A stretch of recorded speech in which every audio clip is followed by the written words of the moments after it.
Hey gang, coming to you from Cooper Young neighborhood again in Memphis, Tennessee. Hope everybody's doing well.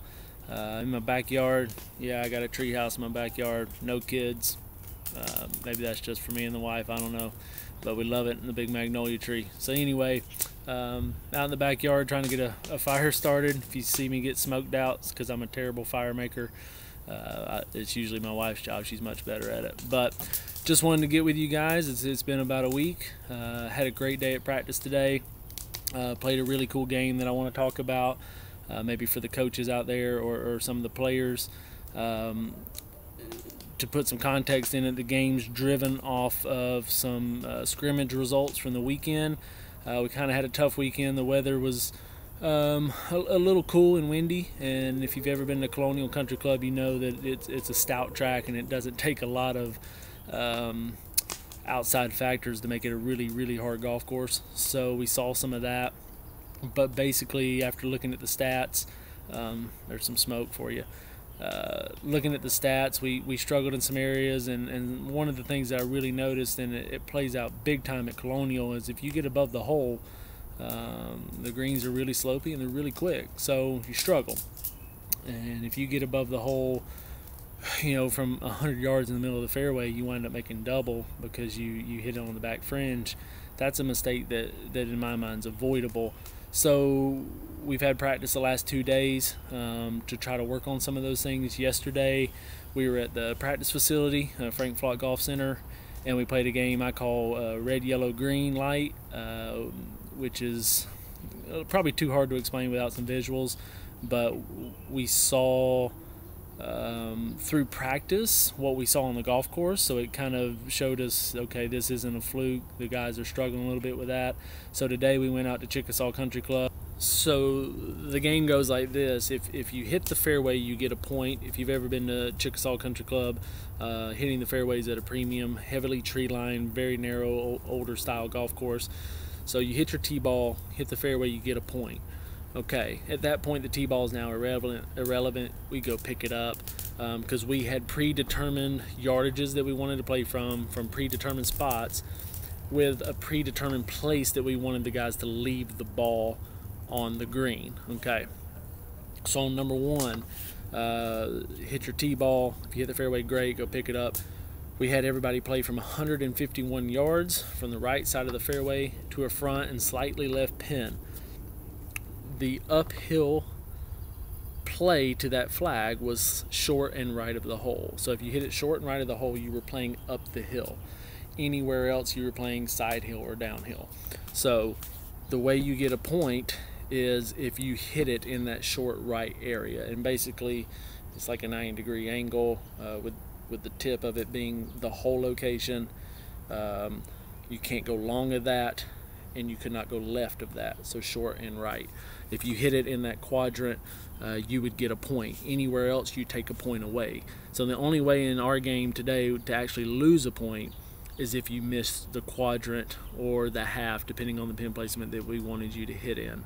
So one flaw in the game that a couple guys brought up is, you know, you could really miss it way short and right and still get a point. Technically that's correct.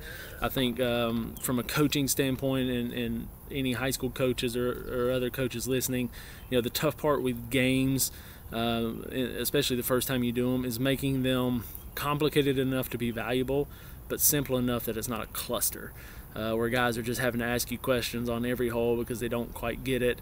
And it's really, if the game is really hard to explain on the first tee, then you maybe need to take away a couple layers 2 or 3 times into the game. I think you can start adding some layers because guys know what's going on. So a little tip there. So we started from a pretty simple place, but I think it got the results that we wanted. So you could also get a point by making a birdie. So if you hit it, for instance, on number one, not short right, but you made a birdie. So let's say you hit it to 2 feet, but you were above the hole. So you lost a point. If you convert the putt, you get your point back. I did that because it's really frustrating for a guy to hit a shot 2 feet and lose a point. So I felt like if you converted a birdie, then you deserve to get that point back. So you're at least breaking even. Likewise, if you were to hit it long left, which is a bad miss, if you actually got that up and down, then you get your point back as well. So to kind of go back over it, because I know I've talked for a little while here, you could get a point for hitting a fairway. You get a point for hitting it in the quadrant or in the half of the green that was predetermined. You could get a point for making a birdie. You could get a point for getting up and down on a missed green. You only lose the point if you did not hit it in the quadrant or the half that we specified. So if you had, let's say, a back middle pin and the green sloped straight towards you, then we would just say you had to be short, because really anywhere short was essentially working uphill for the purpose of the exercise. So keys for your players, or for the players out there, is just to have an open mindset. There's no perfect game. The goal is not necessarily to win the game from a point standpoint. The ultimate goal is to learn. What I told the guys today after viewing the 9 holes, the guys who on those holes executed properly and put the balls in the right spot, we have a ton of talent. We have plenty of talent to win competitions. It's not a talent problem. Problems come in learning and having a closed mindset, not appreciating the game, thinking you should be doing something else or working on something else. I promise you, coaches always have your best interests at heart. Players, you just need to know that and trust us. That's why you came to our universities or signed up to play for us, or if you're an instructor, that's who you chose because you believe in them. Listen, it's okay to ask questions. I had guys asking questions today. We want questions. I got a couple ideas about how to make the game better, ultimately adding layers to it, which I appreciate, because that shows that the guys are engaged. And I just thought today was awesome, because the game was driven off of data from competition over the weekend, putting in statistics, looking at everything, and trying to come up with ways to make the guys better. And I think we accomplished that today. I think it's a fun game. It's something you can do by yourself. You know, if you're a high school guy and you're the only player in your county or city who's any good, and you spend a lot of time alone, finding great games is huge to keep the passion up and the desire and getting better. It's great when you have other people, but sometimes we just don't have that. Coaches, I think it's a great game because you'll see a ton of teachable moments. And one point that I made is you always want to hit it close to the hole. That's always everyone's goal. And there's a certain amount of risk you should always take on in order to achieve some reward, which would be a birdie or a really good birdie opportunity. That evaluation has to happen on every individual shot, and every day's a little bit different. You know, we all wake up feeling a little different, a little more confident or a little less confident. You have to be mature enough as a player, and this is really, really hard to do, but understanding through your practice, are you good at left pins? Are you better at right pins? Is there, you know, from 140 to 160, are you just crazy dialed in? Is your wedge game awesome? Take on the risk if those things are there.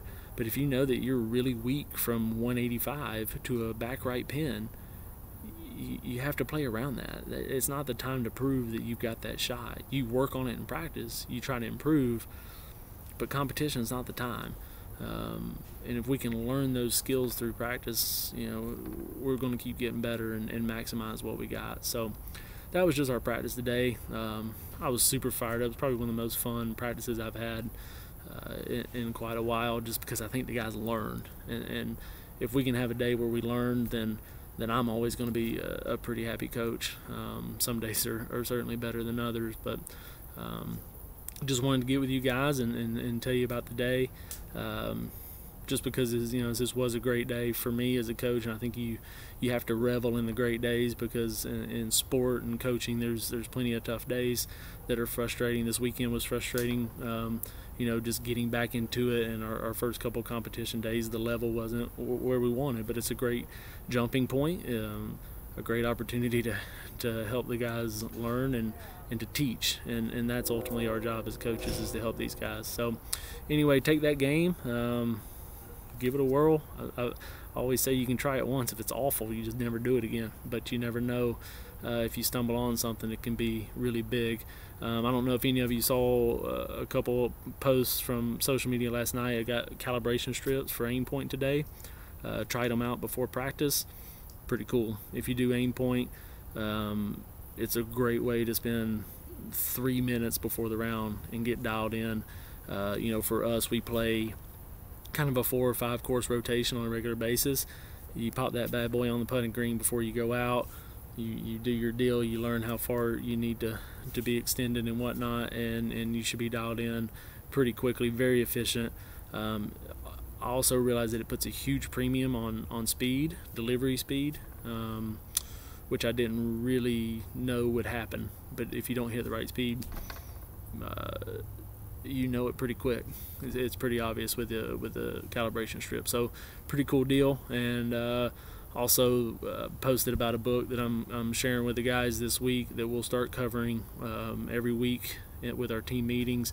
Chop Wood, Carry Water, by Joshua Metcalf, who Trained to Be Clutch is a couple guys that I've spent some time with at a seminar, a retreat, whatever you want to call it. Really enjoyed Joshua and Jamie. Jamie actually played soccer at Vanderbilt and then finished up at University of Memphis, so that's how I got connected with those guys. But I'm excited about the book.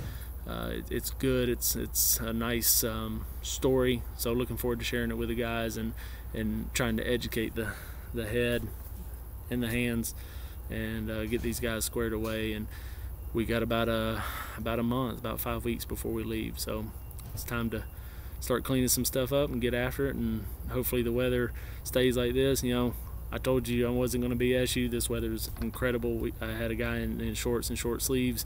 That's not normal. No point in lying to you. It's called weather.com. You can go figure out what the weather's like everywhere. We're better than a lot of places, not as good as some, but either way, really awesome to be in the backyard on a Tuesday night and sharing something with you guys. So hope you have a good rest of the week.